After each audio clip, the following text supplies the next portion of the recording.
Hey everyone, and welcome to today's Explainer. I am honestly so thrilled you're here because today we're unpacking one of the most fascinating, almost magical transformations in the whole culinary world. We are looking at the exact journey of how a simple piece of oak wood completely transforms wine. From deep in the forest all the way to the glass sitting on your dinner table, the story of the oak barrel is this perfect, crazy blend of history, botany, and chemistry. So, let's get right into it. Picture this. You pour a glass of your absolute favorite aged red wine. You bring it up to your nose and boom, you are hit with these incredibly complex aromas. Maybe hints of vanilla, a touch of smoke, or warm spices. Now, we usually give all the credit to the grapes and the vineyard, but the real secret to that depth often lies somewhere entirely different. It doesn't just come from the fruit, it comes directly from the wood it was aged in. So the big question we are answering today is simply this. Why does a literal piece of wood dictate the taste of your wine? Okay, let's dive into this. To really grasp this cause and effect relationship, we're going to take a bit of a journey. We'll start by zooming way out to look at human history, and then we're going to zoom all the way down into the microscopic, cellular botany of a single oak tree. Here is our roadmap for today.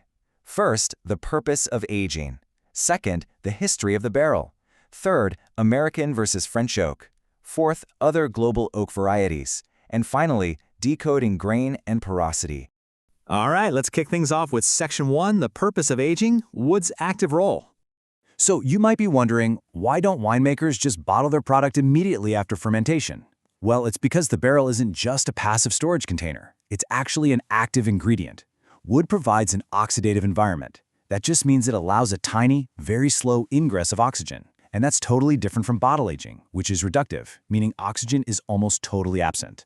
But the oak barrel does way more than just breathe. It actively imparts tannins and low molecular weight aromatic substances directly into the wine. Depending on exactly where that wood grew and how it was processed, it completely changes the wine's chemical makeup. And here is a totally mind-blowing fact. All of that massive flavor contribution maxes out at just 200 parts per million. To put that in perspective, that is basically a ratio of 2 grams per liter. Just 2 grams of wood compounds completely redefine the entire beverage. Insane, right? Let's move to and see how this builds in Section 2, History of the Barrel, from Romans to Bordeaux. This timeline maps out such a brilliant technological evolution. Way back before 51 BC, the Romans were actually using clay pots for transport, which, as you can probably imagine, were heavy, fragile, and generally just a total nightmare for logistics. But after the Gallic Wars, they finally switched to wood. Oak was abundant, easy to handle, tough, and crucially, not very permeable. Now fast forward past the fall of the Roman Empire. Places like Spain were actually dedicating almost all their domestic oak to shipbuilding, which forced them to use other random woods for storage.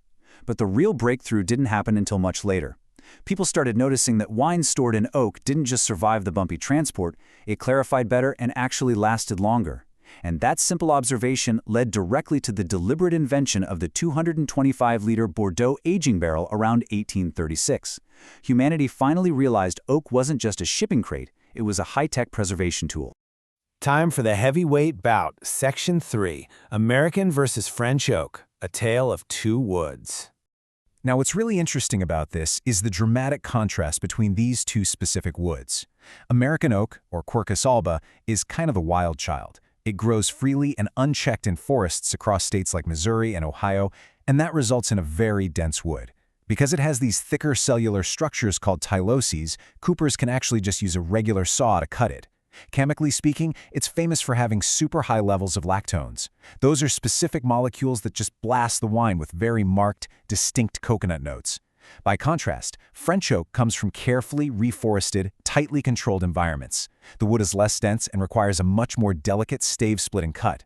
This is absolutely crucial to ensure the microscopic medullary rays run parallel to the wine, which is what prevents leaks. And flavor-wise, it's packed with hydrolyzable tannins rather than those coconut-heavy lactones.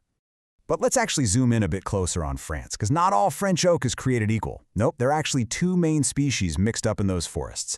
First, you have Quercus robur. It grows down in low-lying, really fertile soils with tons of sunlight.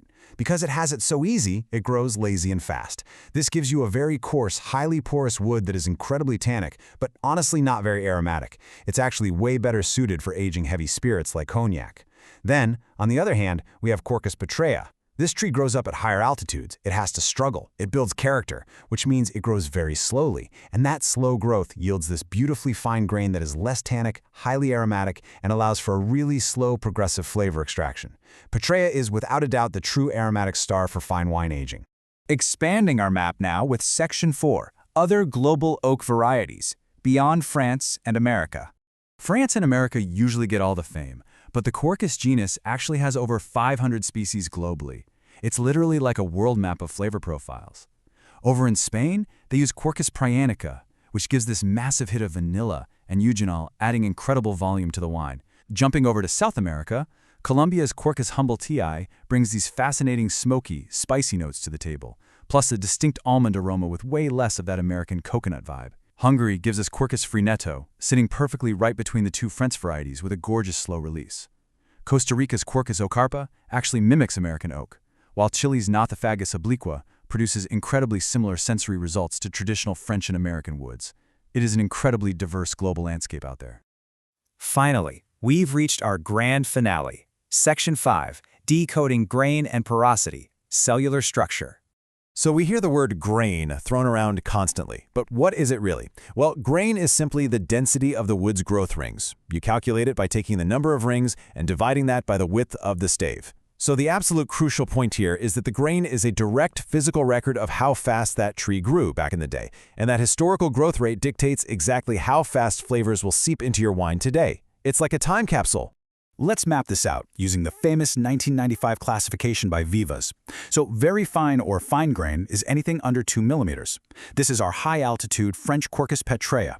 The rings are packed super tight because it grew so slowly. And this tightness means the wine interacts with the wood at a snail's pace, resulting in a beautiful, progressive aromatic exchange meant for long-aging wines. Moving up a bit in size, medium to coarse grain, which is between 2 and 4.5 millimeters, is our wild American Quercus alba. The rings are wider, meaning a rapid, punchy contribution of flavor compounds directly into the wine. And at the largest end, the very coarse grain of over 5 millimeters represents the fast-growing French Quercus robur. It's so porous, it's generally totally unsuitable for aging wine at all. The big aha takeaway here is that a tree's struggle decades ago directly creates the refinement in your wine right now. And hey, this ties perfectly into porosity. The mathematical definition relies on the volume of voids, basically the empty spaces inside the wood cells, divided by the total volume of the wood itself. Oak boasts a porosity rating of 0.5. Think about what that number actually means.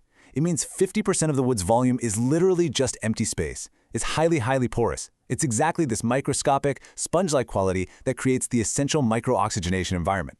That's what allows the wine to gently breathe and evolve over years without spoiling. And this brilliantly illustrates the final result. We have traveled from ancient Roman logistics, across oceans comparing wild forests in France and America, and all the way down into the mathematical empty spaces of a plant cell. But the endpoint of all that crazy science and history is simply this: a perfect glass of wine sitting right in front of you. All of these complex botanical choices culminate right there in your glass. So I want to leave you with this thought to chew on. The next time you pop open a bottle of beautifully aged wine, take a really deep breath of those aromas and ask yourself, are you tasting the grape or are you actually tasting the forest? Thanks so much for joining me on this deep dive, and I hope this completely changes how you experience your very next glass.